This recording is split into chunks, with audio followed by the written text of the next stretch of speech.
सच्ची सहेली महिलाओं के लिए सबसे भरोसेमंद औषधि एवं टॉनिक। बद्रीनाथ धाम के चढ़ावे की कथित चोरी मामले पर मुख्यमंत्री पुष्कर सिंह धामी सख्त। सरकार ने मामले की निष्पक्ष जांच के लिए गठित की समिति का दोषियों पर होगी कड़ी कार्रवाई। केंद्रीय मंत्री चिराग पासवान ने हरिद्वार का किया दौरा। राम मंदिर में कथित चढ़ावा हेरा फेरी मामले को लेकर तीखी प्रतिक्रिया। कहा, श्रद्धालुओं की आस्था के खिलवाड़ बर्दाश्त नहीं।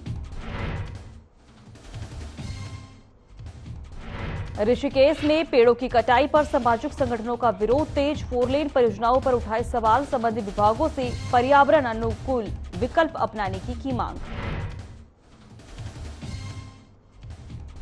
देहरादून में नाला पुनर्निर्माण परियोजनाओं का जिलाधिकारी डॉक्टर आशीष चौहान ने किया औचक निरीक्षण। वहीं जल्द अंतिम रूप के दिए निर्देश। वहीं जनहित के कार्यों को नियमों की अनदेखी की कीमत। हरिद्वार में भारी बारिश बनी लोगों के लिए मुसीबत। भगत सिंह चौक पर जल भराव से हो गए लोग परेशान और पानी में फंसे कई वाहन।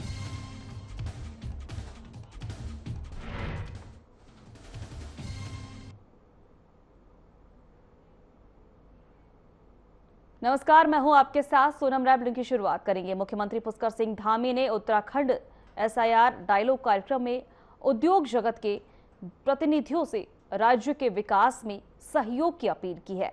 उन्होंने शिक्षा, स्वास्थ्य, कौशल विकास, महिला सशक्तिकरण और ग्राम विकास जैसे क्षेत्रों में एसआईआर के तहत निवेश बढ़ाने की बात कही है। कार्यक्रम में कई कंपनियों के साथ समझौते ज्ञापनों पर हस्ताक्षर भी हुए हैं। वहीं मुख्यमंत्री ने कहा है कि सरकार उत्तराखंड को बेहतर निवेश केंद्र बनाने के लिए लगातार काम कर रही है।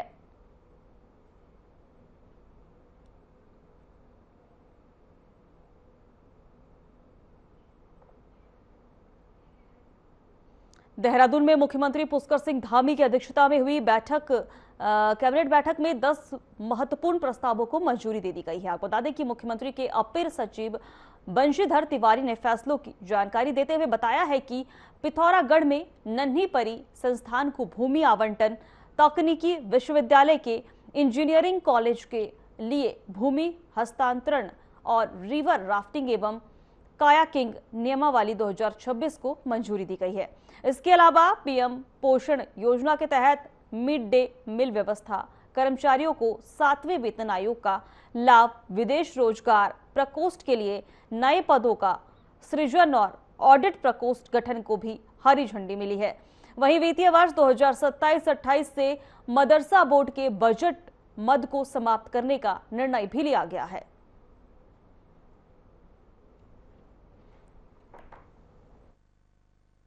आज कुल 10 मामले आए थे जिन पर निर्णय हुआ है।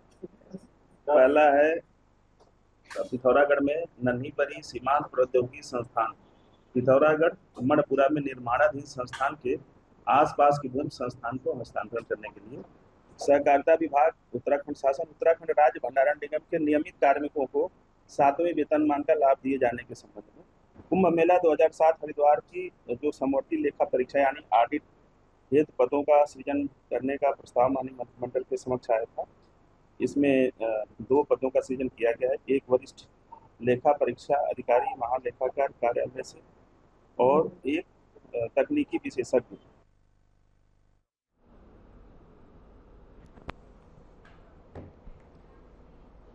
देहरादून में बीजेपी पंडित दीनदयाल उपाध्याय प्रशिक्षण महाअभियान के तहत ब्लॉक, मंडल और जिला स्तर के प्रशिक्षण वर्ग सफलतापूर्वक संपन्न हो गए हैं। बीजेपी की प्रदेश महामंत्री दीप्ति रावत भारद्वाज ने बताया है कि प्रदेश के 303 मंडलों और 19 जिलों के प्रशिक्षण अभियान पूरा हो चुका है। उन्होंने कहा है कि जल्द ही प्रदेश स्तर का प्रशिक्षण कार्यक्रम आयोजित किया जाएगा, जिसमें प्रदेश पदाधिकारी और विधायक भाग लेंगे। उनके अनुसार यह अभियान कार्यकर्ताओं को पार्टी की विचारधारा, संगठनात्मक मजबूती और केंद्र सरकार की जनहितकारी योजनाओं को प्रभावी ढंग से जनता तक पहुंचाने के लिए तैयार करने का महत्वपूर्ण माध्यम है।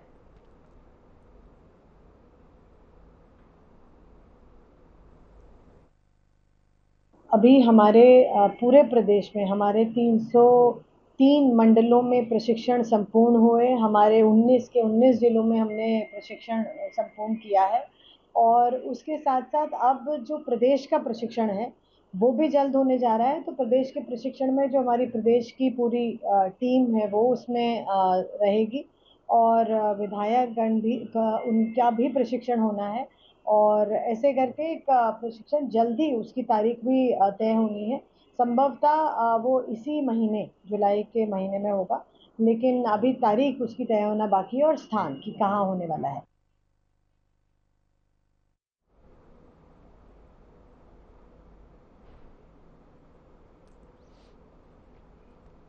देहरादून में कांग्रेस नेता राहुल गांधी के प्रस्तावित उत्तराखंड दौरे को लेकर बीजेपी ने प्रतिक्रिया दी है।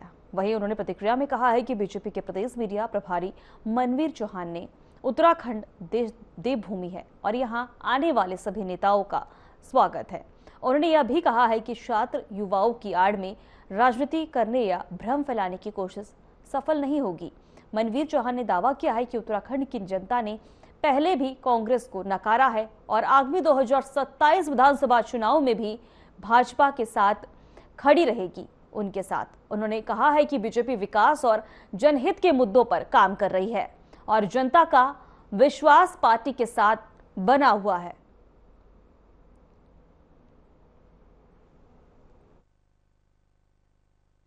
उत्तराखंड राज्य में कोई भी नेता आए, हम सभी का स्वागत करते हैं। यहाँ पर उत्तराखंड देवभूमि है, लेकिन कोई राजनीति करने के लिए और वो भी जो देश का भविष्य है छात्र, उनकी आड़ में अगर कोई राजनीति करने की कोशिश कर रहे हैं तो निश्चित रूप से देवभूमि की जनता बहुत समझदार है और सब कुछ जानती है।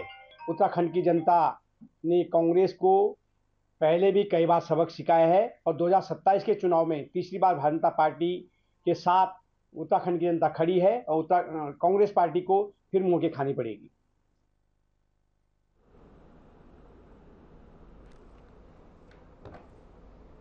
भानियावाला ऋषिकेश 4 लेन परियोजनाओं की तैयारियां तेज हो गई है। करीब 723 करोड़ रुपए की लागत से बनने वाली 20 किलोमीटर लंबे हाईवे में पर्यावरण का खास ध्यान रखा जा रहा है।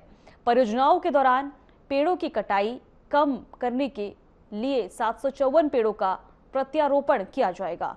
बीजेपी प्रदेश प्रवक्ता मथुरा दत्त जोशी ने बताया है कि निर्माण कार्य में पर्यावरणीय मानकों का पालन किया जा रहा है।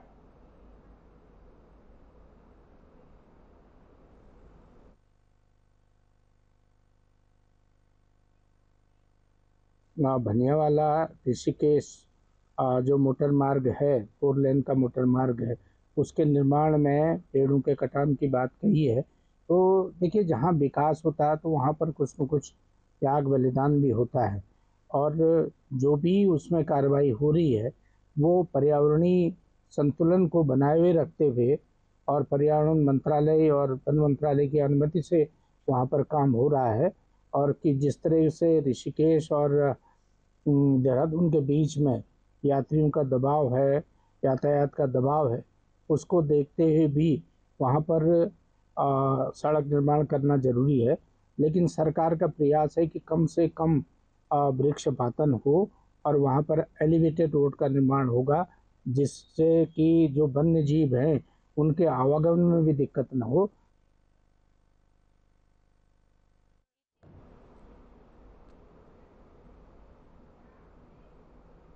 उत्तराखंड में सेवा पखवाड़े के तहत ब्लॉक स्तर पर स्वास्थ्य शिविर लगाए जा रहे हैं। इन शिविरों में लोगों की जांच, इलाज और डॉक्टरों की सलाह दी जा रही है। देहरादून के मुख्य चिकित्सा अधिकारी डॉक्टर मनोज कुमार शर्मा ने बताया है कि ऋषिकेश और चक्राता में शिविर लग चुके हैं। अब जिले में जल्द ही 13 और स्वास्थ्य शिविर आयोजित किए गए हैं।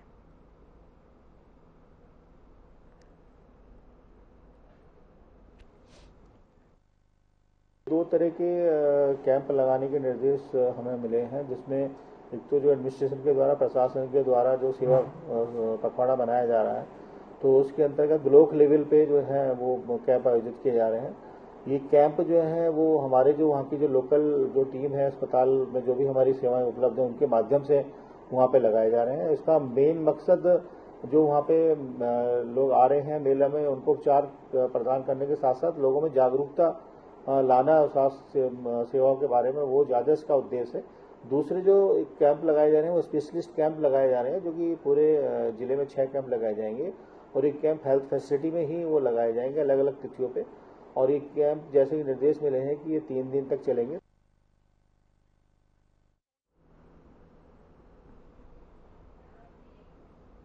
दिनेशपुर नगर पंचायत में आयोजित बहुउद्देशीय जन कल्याणकारी शिविर में लोगों की भागीदारी बेहद कम रही है। बड़ी संख्या में आपको बता दें शिकायतकर्ताओं के आने की उम्मीद थी, लेकिन पूरे शिविर में केवल 5 लोग ने ही अपनी शिकायत दर्ज कराई। शिविर में आपको बता दें विभिन्न विभागों के अधिकारी मौजूद रहे और शिकायतों को जल्द समाधान का भरोसा दिया। कम उपस्थिति को लेकर जन जागरूकता और ऐसे शिविरों की प्रभावशीलता पर सवाल उठने लगे।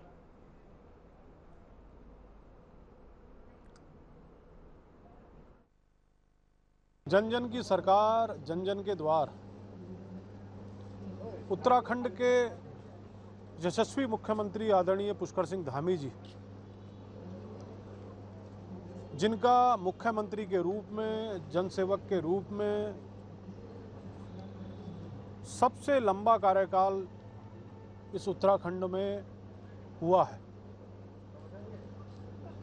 एक रिकॉर्ड उन्होंने बनाया इस उत्तराखंड के अंदर।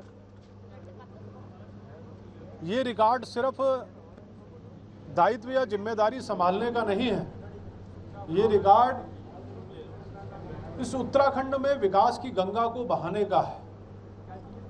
ये रिकॉर्ड इस उत्तराखंड का नाम पूरे देश में, विश्व में अग्रणी स्थान पर लाने का है। कैंप हमारा सेवा, समर्पण, सुशासन में जन जन की सरकार, जन जन के द्वार के लिए लगाया गया है।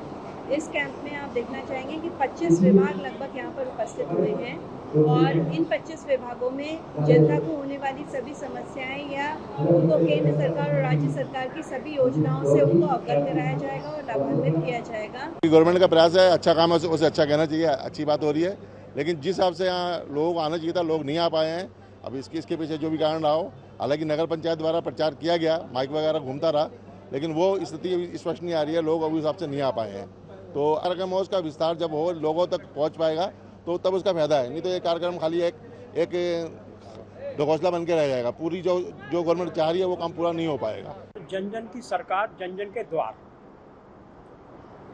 सेवा, सुशासन और समर्पण, ये बहुउद्देशीय शिविर जो है हर जनता की समस्याओं का समाधान करने, उनका कोई कार्य अगर विभिन्न प्रकार के विभागों में है तो एक ही जगह उस कार्य को समाधान करना और उनकी जो समस्याएं हैं उनका तत्कालीन समाधान, और अगर कुछ उसमें काम में अगर कोई और टेक्निकल चीज़ें की आवश्यकता पड़ती तो उसकी पूर्ति करना।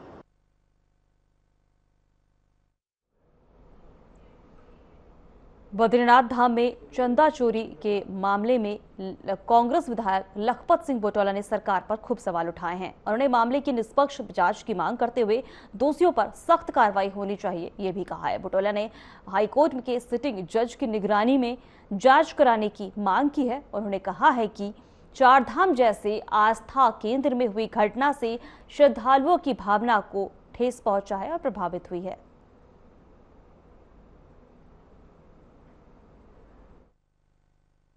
सनातन संस्कृति के लाखों करोड़ों लोगों की आस्था, उनकी निष्ठा पे चोट है। हम वैकुंठ धाम लोग मोक्ष के लिए जाते हैं। मैंने आपसे कहा कि वहाँ पे लोग पितरों के तर्पण के लिए जाते हैं, और जिस तरह की घटनाएं वहाँ पे हुई हैं वो बहुत चिंताजनक है, निंदनीय है, और सरकार पूरी संलिप्त है इसमें। पूरी सरकार के लोग संलिप्त हैं। सरकार को नैतिक जिम्मेदारी लेनी चाहिए। मैंने पहले भी कहा कि यदि सरकार इससे वास्तव में न्याय चाहती तो या तो हाईकोर्ट के 3 सिटिंग जजों के रेग में जाँच कराए, या तो विधानसभा के जितने पक्ष विपक्ष विधायक हैं 2-3 विधायक कमेटी बना करके उसकी जांच की जाए। वरना सरकार SIT जांच से तो कर्मचारी जो हैं वो सरकार के अधीन काम करते हैं।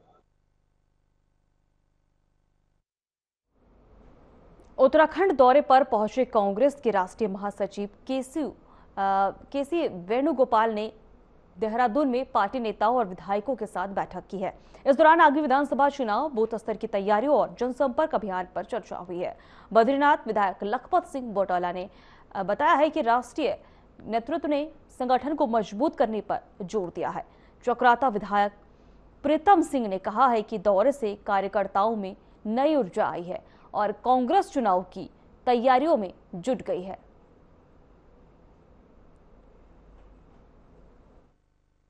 उन्होंने MLAs, ex MLAs, frontal organisation, जिला अध्यक्षों से सीधा संवाद स्थापित करने का काम किया और हमारे तमाम साथियों ने अपनी अपनी बातें भी वहाँ पर कही। और आज उन्होंने प्रेस के माध्यम से जो बात कही उसको कटु सत्य है। आज नौजवान साथी सड़कों पर संघर्ष कर रहा है और उनको रोजगार देने की बजाय सरकार उनका दमन करने का काम कर रही है। उन्होंने पूरे जिलाध्यक्षों से वो मिले हैं और पार्टी के सीनियर नेताओं से वो मिले हैं। उसके अलावा आपने देखा हो विधायकों से, पूर्व विधायकों सबसे वो मिले हैं और क्या आगे रणनीति हो सकती है, किस तरह से हम चुनाव में अपने बूथ स्तर की कमेटियों से लेकर ब्लॉक स्तर और जिले स्तर की कार्यकारिणी का गठन से लेकर तमाम लोगों को मजबूती साथ किस तरह से खड़ा किया जा सकता है, उन चीज़ों को लेकर काम किया जा रहा है।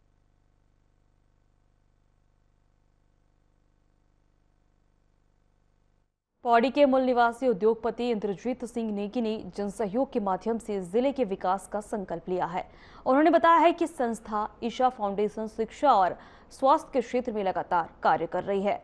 उत्तरा केयर अस्पताल के माध्यम से ग्रामीण क्षेत्रों में निःशुल्क स्वास्थ्य शिविर आयोजित किए जा रहे हैं। तो वहीं आपको बता दें, विद्यार्थियों को ऑनलाइन शिक्षा के लिए टैब उपलब्ध कराने और सरकारी स्कूलों को गोद लेकर सुविधाएं बढ़ाने का कार्य भी लगातार किया जा रहा है। इंद्रजीत नेगी ने कहा है कि समाज के सामूहिक प्रयासों और जन भागीदारी से पौड़ी की खोई पहचान और रौनक को दोबारा लौटाया जा सकता है।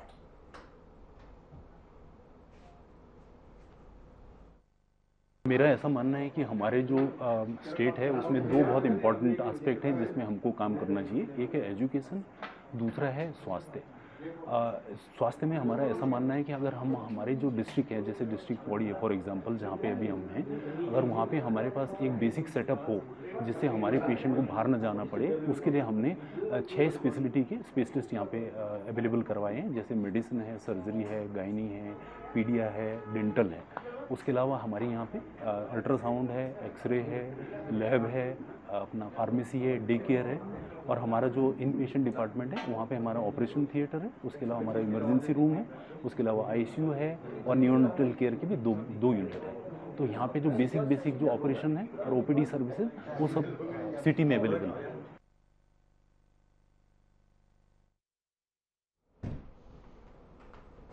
द्वाराहाट में मुक्त विश्वविद्यालय के गांव मल्ली मिरई में निःशुल्क पुस्तक मेला और शिक्षा जागरूकता कार्यक्रम आयोजित किया गया।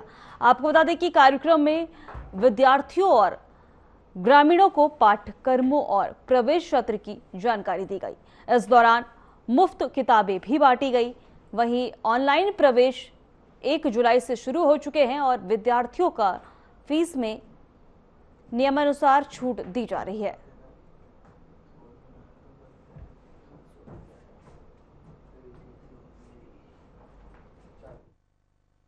हम लोगों ने माननीय कुलपति महोदय के निर्देशानुसार हम 8 रीजन हैं हमारे ऑल ओवर उत्तराखंड में, जिसमें हम लोगों ने 8 गांव गोद लिए हैं।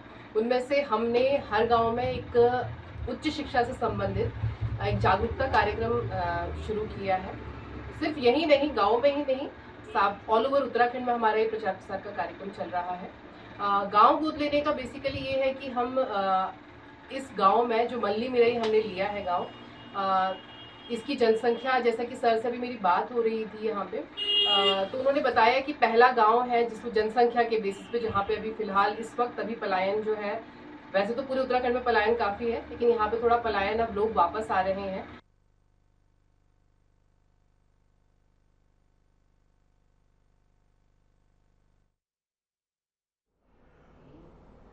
उधम सिंह नगर के जशपुर में मानसून की पहली तेज बारिश से लोगों को गर्मी और उमस से राहत मिली है। बारिश से खेत जलमग्न हो गए हैं और नदी नाले उफान पर है। शहर के कई इलाकों में पानी घरों और दुकानों तक पहुंच गया है। किसानों ने बताया है कि बारिश गन्ने सहित अन्य फसलों के लिए लाभदायक है। हालांकि खेतों में पानी भरने से धान की रोपाई 1-2 दिन के लिए रुक गई है और किसानों का कहना है कि बारिश से भूजल स्तर भी सुधरेगा और पानी की समस्याएं कम होंगी।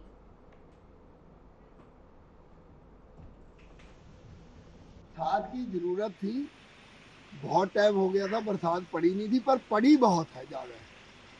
ये अब नदी नाले बिल्कुल उफान पे, जैसे देखो ये सामने खेत है, चारों तरफ देखो तो पानी लबालब भरा हुआ है। पानी बेतहा बरसात पड़ी है और इसीलिए जो पुलिया हम सड़क के लिए हमारी समय समय पर मांग रहती है। जब सड़क कोई बनती है या हाईवे बनता तो उनमें पुलिया ज़्यादा देनी चाहिए। जो मानसून तो हमारा वैज्ञानिक के अनुसार 2 जुलाई को आ गया था, लेकिन मानसून की पहली बारिश आज हुई है और ये बारिश किसानों के लिए बहुत ही लाभदायक है। किसी तरह से किसी को भी इसमें नुकसान नहीं है और बहुत अच्छी बारिश पड़ी है। सब में पानी पानी हो गया है। किसान बहुत खुश है इससे कि पहली बारिश हुई है, क्योंकि हमारे ट्यूबवेलों में भी पानी बिल्कुल आना बंद हो गया था। फसल पालनी बड़ी मुश्किल हो रही थी, तो इस बारिश से एक राहत की सांस मिली है। राष्ट्रीय आपदा प्रबंधन प्राधिकरण NDMA सदस्यों ने देहरादून में ज्योति मठ भूधसाओं के बाद चल रहे पुनर्वास और पुनर्निर्माण कार्यों की समीक्षा की है। बैठक के दौरान मुआवजा वितरण और निर्माण कार्यों की प्रगति की चर्चा हुई है। वहीं काम समय पर पूरा करने के निर्देश दिए गए हैं। केंद्र से मिली पहली किस्त से पुनर्निर्माण कार्य तेजी से किया जा रहा है।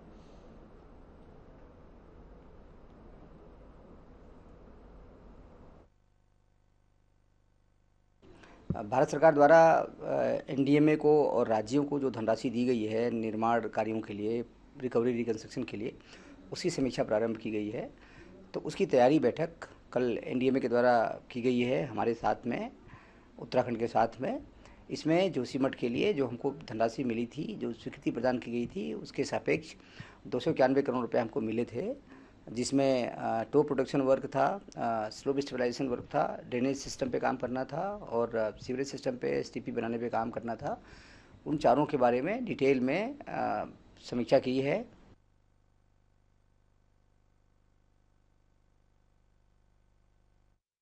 देहरादून में आपदा प्रबंधन विभाग ने प्रदेश में लगातार सक्रिय मानसून और भारी बारिश को देखते हुए सतर्कता बरतने के निर्देश जारी किए हैं। विभाग के अनुसार आपको बता दें, अगले कुछ दिनों तक कई जिलों में अत्यधिक भारी बारिश, भूस्खलन और जल भराव की आशंका बनी हुई है। लगातार बारिश के कारण प्रदेश में 195 सड़कें बाधित है, जिन्हें खोलने का काम युद्ध स्तर पर जारी है। विनोद कुमार सुमन ने लोगों से अनावश्यक और यात्रा से बचने और मौसम विभाग द्वारा जारी चेतावनियों का पालन करने की अपील की है।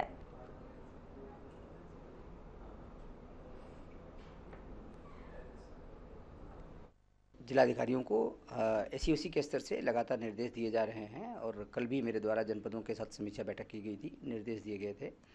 और आज 3 जनपदों में, कुमायूं के 3 जनपदों में रेड अलर्ट है, उसको देखते हुए वहाँ भी किया जाए, सावधानी बरती जाने के लिए निर्देश दिए गए हैं।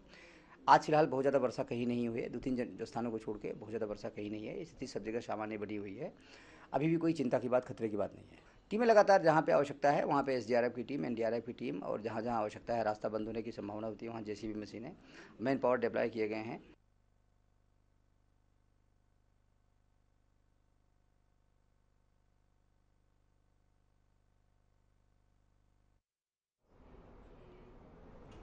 फिलहाल हमारे खास बुलेटिन में इतना ही। नमस्कार।